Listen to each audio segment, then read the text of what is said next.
तो आज हम लोग एक कंप्लीट क्वेश्चन पर डिस्कस करते हैं। मैं जितना भी एडजस्टमेंट अभी तक कराया हूं लेक्चर नंबर 6 एंड 7 में, उससे रिलेटेड मैं देखो एडजस्टमेंट यहां पर लिए हुए हूं, कुछ एक्स्ट्रा एडजस्टमेंट भी लिया गया है। ठीक है, ट्रायल पहले वाला ही दिया हुआ है, जो ट्रायल पहले से मैं दे रहा था, पहले का जो प्रॉब्लम बनवाया गया है वही ट्रायल है। देखो कमो बेस इसमें कोई चेंजिंग नहीं किया गया, सब चीज वही है। ठीक है ना, लेकिन एडजस्टमेंट देखो यहां पर आ गया है।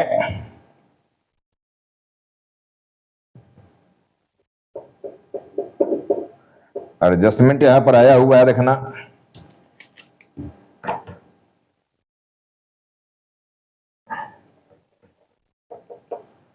लोन है। चलो ठीक है, देखो ट्रायल में ये सारा कुछ है, इसको ठीक से पढ़ना।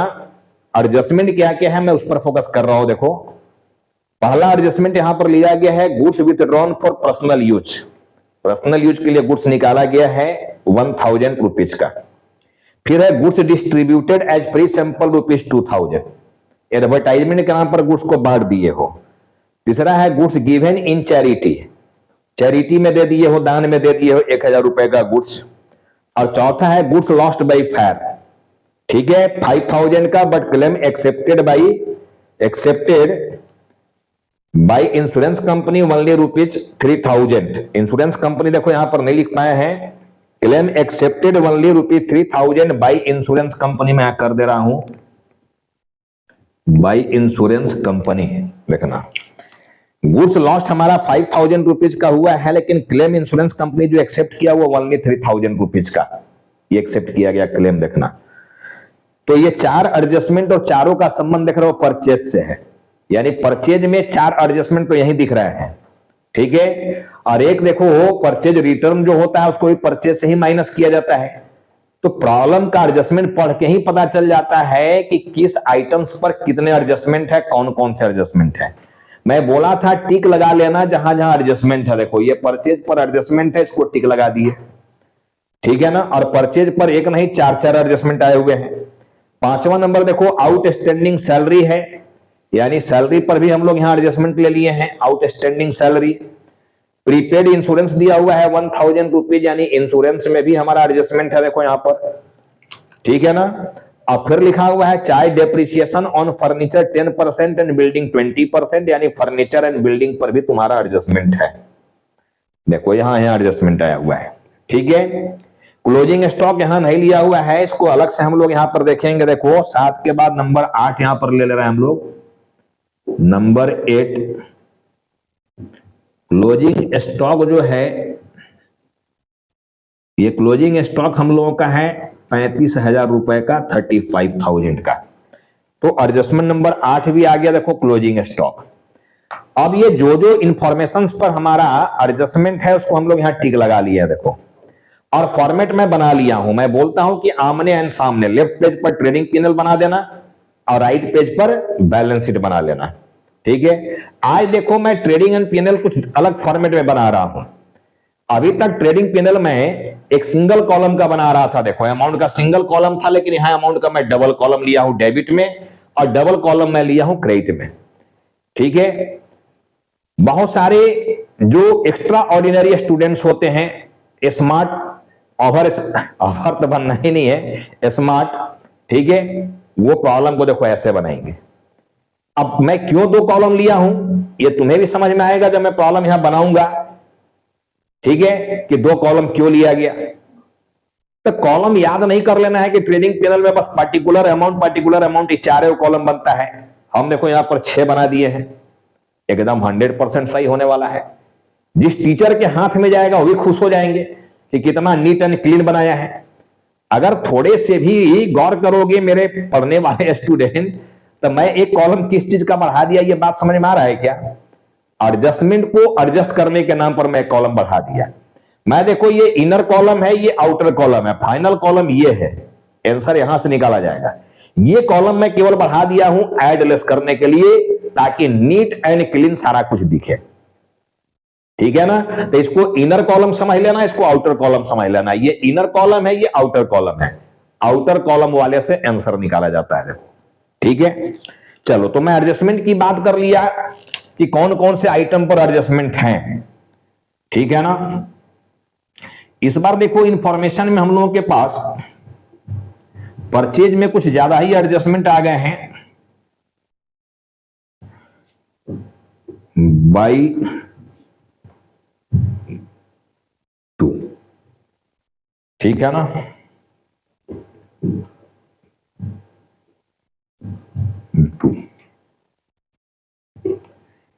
चलो भाई, अब मैं क्या बोला था कि फटाफट जो इंफॉर्मेशन ट्रायल बैलेंस में दिए हुए हैं उसको जहां जाना है वहां भेज दो, और तब हम लोग एडजस्टमेंट को एक एक करके एडजस्ट करेंगे।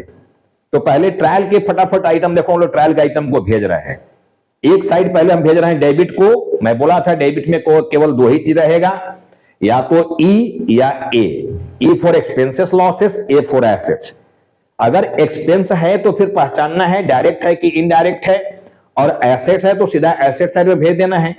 लेकिन मैं बोला था कि ट्रायल पढ़ने से पहले और एडजस्टमेंट को भी पढ़ने से पहले कुछ इंफॉर्मेशन को लिख लेना है। देखो क्या क्या लिखने के लिए मैं बोला था। एक मैं बोला था ओपनिंग स्टॉक को लिख देना चाहिए, देखो ये लगभग प्रॉब्लम में होते हैं। इसके बाद मैं बोला था परचेज को भी लिख देना चाहिए, और इधर मैं बोला था सेल्स लिख देना चाहिए, ठीक है ना। इसमें हम लोग माइनस परचेज रिटर्न की बात किए थे कि एक एडजस्टमेंट लगभग ये रहता है, और माइनस में यहां पर बोला था सेल्स रिटर्न, ये रखना चाहिए। इसके बाद मैं इधर बोला था क्लोजिंग स्टॉक, ये लिख देना चाहिए, ठीक है। अब देखो परचेज के बाद जो भी डायरेक्ट एक्सपेंस है वो यहां आएंगे, और इनडायरेक्ट के लिए जगह इधर है। लायबिलिटी साइड में मैं बोला था देखो कि यहां पर कैपिटल लिख देना चाहिए, और इसमें माइनस जो ड्राइंग होता है ये भी लिख देना चाहिए। इतना इंफॉर्मेशन को हम लोग लिख लेंगे, और इसके बाद जिसको अब जहां से पढ़ते जाओ और जहां जाना उसको भेजते जाओ। इतना चीज देखो अपने मन से मैं बोलता हूं लिख लेने के लिए, कितना चीज को अपने मन से लिख लिया करो। अब मैं देखो डेबिट साइड को उठा रहा हूं, और सीधा यहां से लेकर लास्ट तक का जो इंफॉर्मेशन है इसको फटाफट हम लोग भेजेंगे। पहचानना है, भेजना है, देखो ठीक है। ऐसे भी देखो सीरियल चीज को पढ़ोगे तो पता चलेगा कि एसेट्स के नाम पर केवल हमारे पास फर्नीचर है और बिल्डिंग है, एंड डेटर और कैश, ये चार हमारे पास एसेट है।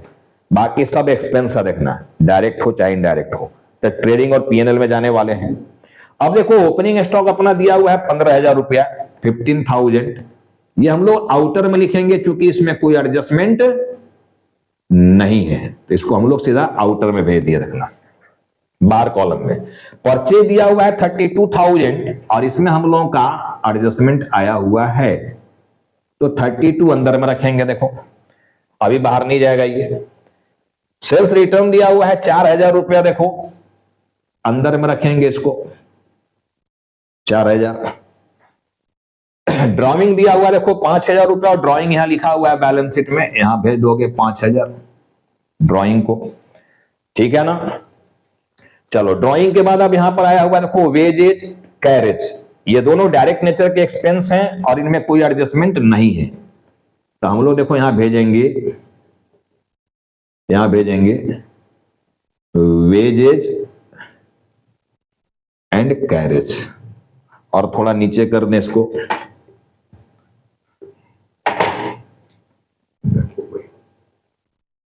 Wages and carriage. अब वेजेज तुम्हारा जो है 5,000 का है, कैरेज 4,000 का है। 5,000 4,000। जिस आइटम में एडजस्टमेंट नहीं है उसको सीधे आउटर कॉलम में भेज देना, और जिस आइटम में एडजस्टमेंट है उसको अंदर वाले में रखना, उसको प्लस माइनस करके बाहर भेजेंगे हम लोग, ठीक है ना। तो चलो वेजेज है, कैरेज है, इसको भी हम लोग ले लिए। अब सैलरी यहां दिख रहा है देखो 12,000 रुपया, और सैलरी इनडायरेक्ट एक्सपेंस है, इसलिए हम लोग यहां लिखेंगे देखो सैलरीज। इसमें एडजस्टमेंट आया हुआ है इसलिए इसको अंदर में रखो, 12,000 अंदर में रहेगा ये, ठीक है ना। ये अंदर में आ गया देखो सैलरी। सैलरी के बाद रेंट आया हुआ है और इसमें कोई एडजस्टमेंट नहीं है, रेंट है, कमीशन है, रेंट है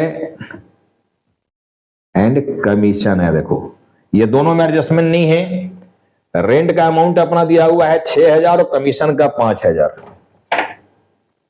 6,000 एंड 5,000, ठीक है ना। थोड़ा सा स्पेस हम लोगों को बचाना था, स्पेस बचाया नहीं, डायरेक्ट लिख दिए। देखो 6,000 एंड 5,000 रेंट एंड कमीशन। थोड़ा गैप देके लिखो, रेंट है, कमीशन है, ठीक है ना। 6,000 5,000, 6,000 है, 5,000 है। चलो रेंट और कमीशन भी लिख लिए। इंश्योरेंस है जिसमें एडजस्टमेंट आया है 4,000। देखो तो हम लोग इंश्योरेंस यहां पर लिखेंगे, ये अंदर में रहेगा, देखो 4,000 अभी इनर में है। अब देखो इंश्योरेंस के बाद अपना जो है फर्नीचर है, बिल्डिंग है। अब देखो यहां पर आ गया, ये फर्नीचर है एंड बिल्डिंग है। देखो फर्नीचर हमारा 20,000 का है और बिल्डिंग अपना 15,000 का है, 15,000। देखो ये भी चला गया। इसके बाद देखो डेटर्स है, कैश है, तो हम लोग यहां भेजेंगे, देखो डेटर्स एंड कैश। अब डेटर हमारा जो है वो 10,000 का है और कैश 19,000 का है। 10,000, ये है 19,000, 19,000, ठीक है ना। तो 10 और 19 चला गया, बिल्डिंग चला गया, फर्नीचर चला गया, सारा डेबिट का इंफॉर्मेशन चला गया। देखना डेबिट में कुछ नहीं है, ठीक है। अब हम लोग क्रेडिट में आ रहे हैं। देखो क्रेडिट में कैपिटल दिया हुआ है 65,000, बैलेंस शीट में इधर भेज दो 65,000। सेल्स दिया हुआ है 54,000 रुपया। देखो सेल्स यहां लिख दो 54,000। इसके बाद यहां परचेज रिटर्न दिया हुआ है 2,000, ये परचेज रिटर्न यहां पर लिख दो 2,000। चलो इसके बाद आया हुआ है रेंट एंड कमीशन क्रेडिट में, तो क्रेडिट में यहां पर लिख दो, इधर जाओ रेंट एंड कमीशन, और इसमें भी कोई एडजस्टमेंट नहीं है तो सीधा आउटर कॉलम में भेज देगा 7,000 8,000। 7,000 एंड 8,000, ये सीधा चला गया। देखो क्रेडिट साइड में 7,000 8,000। इसके बाद लोन दिया हुआ है 10,000 और लोन लाइबिलिटी होता है, इसलिए लाइबिलिटी साइड में आप लिख दो लोन 10,000, ये चला गया। अब लोन के बाद केवल क्रेडिटर दिख रहा है 10,000, भी लाइबिलिटी है, इसको भेज दो इधर 10,000, ये इधर आ गया। देखो सारा लाइबिलिटी साइड का भी इंफॉर्मेशन समाप्त हो गया, कुछ बचा हुआ नहीं है, यानी ट्रायल का सारा आइटम को जहां जाना था हम लोग भेज दिए। अब एक एक एडजस्टमेंट उठाएंगे और उसका पूरा क्रियाक्रम करेंगे जहां जहां उसको जाना है। देखो ट्रायल के सारे इंफॉर्मेशन को जहां जाना था मैं भेज दिया। अब पहला एडजस्टमेंट उठा रहे, देखो goods withdrawn for personal use ₹1,000। मैं इसकी एंट्री समझाया था drawing account debit to purchase, और मैं बोला था ड्रॉइंग में जोड़ देना और परचेज से माइनस कर देना। देखो तो पहला एडजस्टमेंट जो हो रहा है, पहले तो देखो ये माइनस करके यहां पर आ रहा है 30,000, इसमें माइनस करोगे गुड्स विथड्रॉन, गुड्स विथड्रॉन, यह गुड्स विथड्रॉन किया गया है 1,000 का, तो 1,000 ये भी माइनस करोगे, यह आ गया देखो 29,000 पर। तो एडजस्टमेंट का एक काम तो कर दिया, परचेज से माइनस कर दिया, लेकिन ड्राइंग देखो यहां पड़ा हुआ है, बोलता है कि ड्राइंग में जाकर जोड़ देना, ड्राइंग का अमाउंट बढ़ेगा। देखो गुड्स विथड्रॉन किया गया है, गुड्स विथड्रॉन,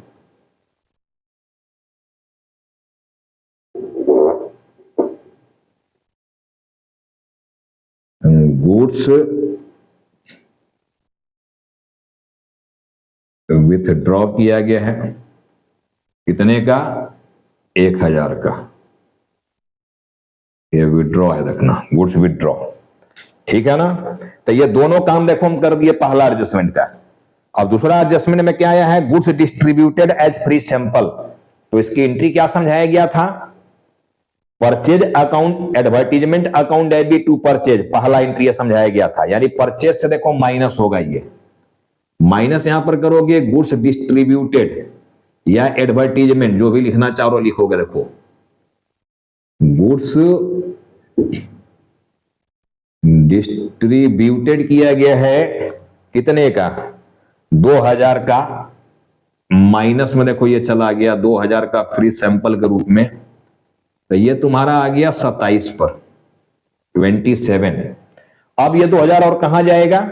तो एडवर्टीजमेंट है ना जी, तो एडवर्टीजमेंट क्या है? Indirect expense. मैं बोला था पीएनएल से बंद कर देना, इसके पहले वाले वीडियो में देख लेना, चीज क्लियर समझाया गया है।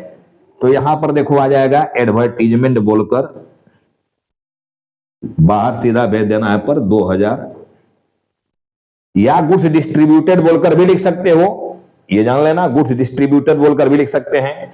तो 2000 एक यहां परचेज से माइनस हो गया और 2000 यहां पीएनएल में आ गया, आउटर कॉलम में सीधा देखो। हालांकि इसके लिए थोड़ा सा और नीचे लाओ, चूंकि ये एक इनर कॉलम में है, गैप दिया हुआ है, गैप रखो यहां पर।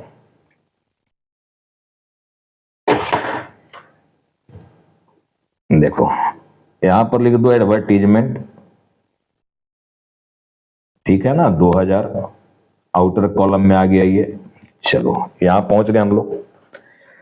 अब देखो सेकेंड वाले का भी एडजस्टमेंट हो गया। थर्ड वाला है गुड्स गिवन इन चैरिटी। जो goods distributed as free sample का काम किए हो, वही सेम काम होने वाला है चैरिटी के लिए भी, रखना, ठीक है, सेम ट्रीटमेंट होना है। क्योंकि charity account debit to purchase और फिर PNL account debit to charity बंद करने का, तो तुम्हारा देखो यहां पर घटेगा, ठीक है ना। यहां पर गुड्स गिवन इन चैरिटी में है तो हम केवल चैरिटी यहां लिख दे रहे हैं, देखना, चैरिटी में गुड्स दिए हो कितने का? 1000 का, तो ये माइनस तुम्हारा 1000 यहां से हो गया, और अब ये घट के आ गया देखो 26,000 पर, और ये 1000 तुम्हारा देखो चैरिटी बोलकर यहां आ जाएगा, चैरिटी 1000, या गुड्स गिवन इन चैरिटी पूरा भी लिख सकते हो यहां पर, ठीक है। चलो इसके बाद आ गया गुड्स लॉस्ट बाई ₹5,000, 5000 का लॉस हुआ है, 5000 से क्वांटिटी घटेगा, रखना परचेज क्वांटिटी। तो यहां पर माइनस करेंगे हम लोग गुड्स लॉस्ट 5000,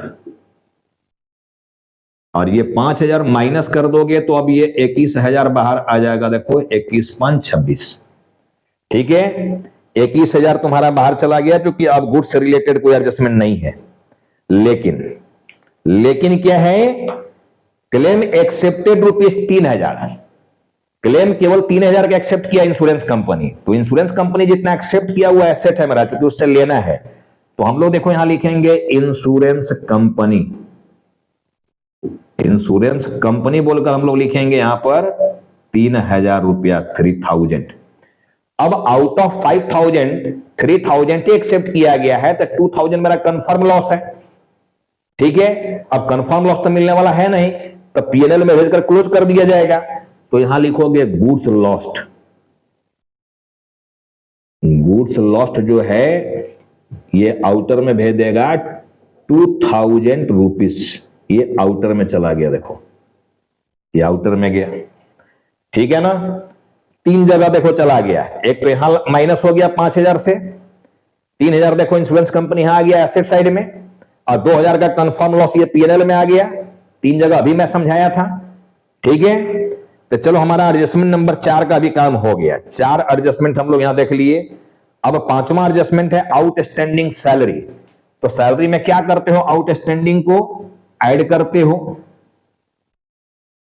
आउटस्टैंडिंग सैलरी है हमारा ₹2000, तो 2000 इसको ऐड करके अब यहां पर आ गया देखो ₹14,000, ये पहुंच गया 14,000। आउटस्टैंडिंग को ऐड किया जाता है ना, ठीक है, क्योंकि 99% पर है, ये परसेंट वाला में समझाए थे। अब ये 2000 तुम्हारा आउटस्टैंडिंग काम करा के पैसा नहीं दिया, बाद में दोगे, दैट इज लाइबिलिटी, बाद में देना है, तो लाइबिलिटी साइड में यहां पर लिख दोगे आउटस्टैंडिंग सैलरी, ठीक है ना, 2000। चलो ये हो गया। अब बोलता है prepaid insurance 1000, 101% prepaid, that is advance payment, ज्यादा पेमेंट कर दिए हो, तो माइनस करेंगे, देखो यहां पर प्रीपेड। अब प्रीपेड तुम्हारा जो है ये 1000 रुपीज है, तो 1000 माइनस करके ये 3000 बाहर कर लेना। अब उस 1000 को और कहां भेजोगे, ज्यादा दे दिए हैं तो लेंगे या एडजस्ट करेंगे, तो लेना है, दैट इज यहां पर आ जाएगा, देखो प्रीपेड इंश्योरेंस। प्रीपेड इंश्योरेंस यहां पर पहुंच गया 1000 रुपीज। अब देखो प्रीपेड का भी काम हो गया। अब बोल रहा है चार्ज डेप्रिसिएशन, डेप्रिसिएशन निकालो, तो फर्नीचर में देखो हम लोग माइनस करेंगे, यहां पर डेप्रिसिएशन 10% है, तो 2000 रुपया देखो आएगा ये, और ये घट के अब आ गया 18000 पर, ये 10% गया देखना। और डेप्रिसिएशन देखो यहां भी जा रहा है 20% के रेट से 3000 निकलेगा ये, और ये तुम्हारा बाहर आ गया देखो 12000 रुपए। अब ये दोनों डेप्रिसिएशन को क्या करोगे, पीएनएल में भेजोगे। देखो मेरा सारा एडजस्टमेंट हो चुका है समाप्त, केवल क्लोजिंग स्टॉक को छोड़कर देखना।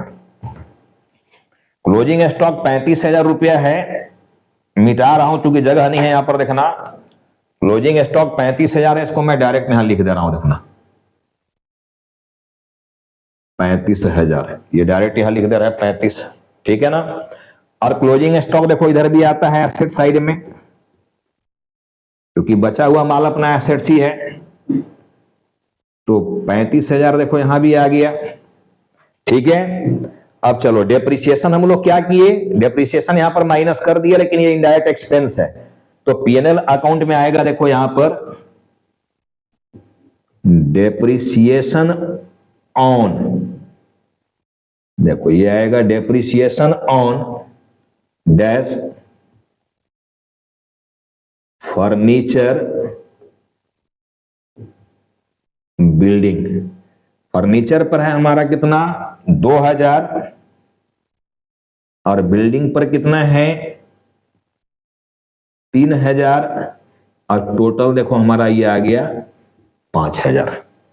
अब ये सारा एडजस्टमेंट को हम लोग एडजस्ट कर लिया, देखो कोई भी एडजस्टमेंट अब यहां पर नहीं बचा है, सारा एडजस्टमेंट को एडजस्ट कर लिया गया, कोई भी एडजस्टमेंट अब यहां नहीं है, ठीक है ना।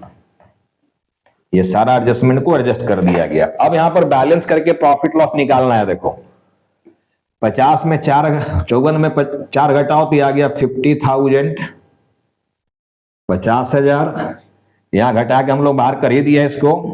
अब जोड़ देखो 50 और 35 हो गया 85, 85,000, यहां भी आना चाहिए 85,000, यहां भी आना चाहिए। अब देखो इनर कॉलम में मजा आया कि नहीं आया, ये जो इनर कॉलम बना दिए एडलेस करने का, ये क्लियर एडलेस कहां कहां कैसे किया, ये साफ साफ नीट एंड क्लीन पता चल रहा है। और इधर आउटर कॉलम में फाइनल रिजल्ट आ गया है देखो, और उससे हम लोग प्रॉफिट लॉस निकाल रहे हैं। अब यहां पर देखो आ गया 3 0 कॉमन, 5 और 1 6 और 4 10 और 5 15 का 0 हासिल, 1 और 1 2 और 2 4, 4 और 4 हो गया देखो 8, 40,000। 21 10 31 5 36 4 40 5 45 और 40 85, ये जो तुम्हारा निकल गया देखो, ठीक है ना।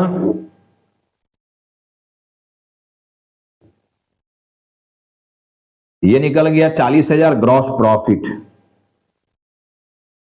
Gross profit, gross profit transfer to PNL. अब यहां पीएनएल में भेज दोगे बाई ग्रॉस प्रॉफिट,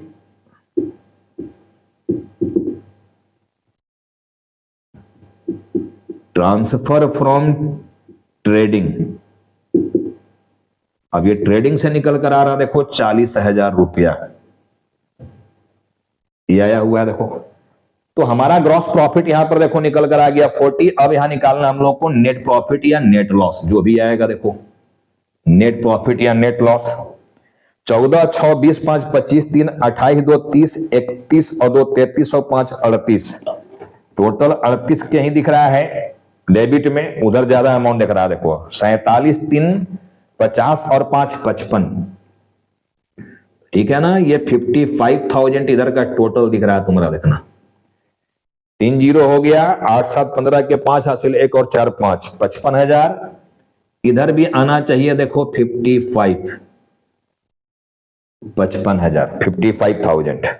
ठीक है, अब 55, 15 में से 8 गया 7 और 4 में से 3 गया 1, 17,000 का तुम्हारा नेट प्रॉफिट है। देखो ये 17,000 सीधा यहां पर निकल गया net profit. Net profit transfer to capital. ठीक है ना, फिर से जोड़ लो एक बार। 3 जीरो, 4, 6, 10, 5, 15, 3, 18, 2, 20, 21 और 2, 23 और 5, 28 और 7, 35 के 5 हासिल, 3 और 1, 4। ठीक है, 4 और 1, 5, 17,000 ही आएगा। देखो मैं कोई कैलकुलेटर भी नहीं किया हूं, तो ऐसे फास्ट कैलकुलेशन को बनाओ, कॉमर्स का स्टूडेंट हो यार। ठीक है ना, हिसाब किताब तो साउंड रखना पड़ेगा। अब देखो यहां पर नेट प्रॉफिट को लेकर आ गया। नेट प्रॉफिट अपना आया हुआ है 17,000। 3 जीरो, 7, 5, 12, 6, 1, 7 और 1, 8। इसमें से 6,000 घटाना है देखो। ठीक है ना, 6,000 माइनस करेंगे हम लोग, 81, 76, 76,000 आएगा देखना। ठीक है ना, 82,000 में ये 6,000 माइनस करोगे, ये आ गया 76। अब इसको जोड़ के देखो दोनों साइड अपना इक्वल है या नहीं है। 76, 10, 86 और 10, 96 और 2, 98, 98,000 यहां पर आया। 98 यहां भी आना चाहिए देखो। 3 जीरो कॉमन गया, 8, 2, 10 और 9, 19 और 3, 22 और 1, 23 और 5, 28 के 8 हासिल 2, 2 और 1, 3 और 1, 4, 1, 5, 1, 6, 6 और 3, 9। हो गया ना जादू, देख रहा है ना, इतना सारा एडजस्टमेंट को एडजस्ट किए, 98 इधर भी आ गया, 98 इधर भी आ गया, एक बार में देखो बैलेंस शीट मैच कर गया। तो मैं कौन सा फंडा पर काम किया? फंडा पता है ना अपना, hand to hand without any delay, और इफ यू डीले देन गईले। समझाए तो है यार, इफ यू डीले देन गईले। डीले करना ही नहीं है, एक एक एडजस्टमेंट को उठाओ और उसका पूरा क्रियाक्रम कर दो। एक एडजस्टमेंट पहले उठाओ, उसका पूरा क्रियाक्रम कर देना है, यानी कहां कहां वो जाएगा, तब दूसरे एडजस्टमेंट में जाओ। तो मैं जो टेक्निक समझाता हूं उस पर प्रैक्टिस बनाओगे तो कम से कम समय में तुम्हारा आंसर परफेक्ट आने वाला है, वन टाइम में आने वाला है। मैक्सिमम बच्चों का शिकायत होता है, देखो बाहर के जितने बच्चे होते हैं कि सर हमारा तो प्रॉफिटे मैच नहीं करता है जल्दी, मेरा तो बैलेंस शीटे मैच नहीं करता है, खोजना पड़ता है। अरे मैं तो इतना बार बनाया यार, देखो कहां खोजना पड़ रहा है। एक बार इसके पीछे वाला में कहीं ट्रायल में टोटल मिस्टेक था मेरा कैश को लेकर 5,000 से, इसके चलते 5 मिनट मेरा ज्यादा समय लग गया था खोजने में। अदरवाइज अगर तुम्हारा सब कुछ सही है, अगर ये ट्रायल सही से मैच किया हुआ है, ठीक है, तो तुम्हारा आंसर वन टाइम में आएगा। अगर मेरे लॉजिक पर काम कर रहे हो तब, और मेरा लॉजिक पता ही है, hand to hand without any delay, और इफ यू डीले तो पता है ना, इफ यू डीले तो चलो, तो बस समझ, होशियार के लिए क्या यार, समझदार के लिए समझ काफी है। ठीक है ना, इशारा काफी है, समझदार के लिए इशारा काफी, ये बोला जाता है ना, समझदार के लिए इशारा काफी है। तो बस समझना है बात को, और मेरे लॉजिक पर चलना है, मेरे सिस्टम पर चलना है, वन टाइम आंसर आ जाएगा कम से कम समय में। तो चलो, जितना भी एडजस्टमेंट मैं समझाया, उस एडजस्टमेंट पर मैं प्रॉब्लम अभी तक बना बनाकर दिखा दिया। अब आगे का जो भी लेक्चर होगा, लेक्चर नंबर 9, 10 जो भी आने वाला है, अब कुछ नए जो एडजस्टमेंट बचे हुए हैं, पहले मैं उस पर डिस्कस करूंगा और फिर उस पर एक कंप्लीट प्रॉब्लम बनाकर दिखाऊंगा। तो चलो हम लोग बहुत जल्द मिलते हैं, तब तक आप इसको बढ़िया से देखिए, पीछे के सारे वीडियो को सीक्वेंस में देखिए, उस पर ज्यादा से ज्यादा प्रैक्टिस बनाइए।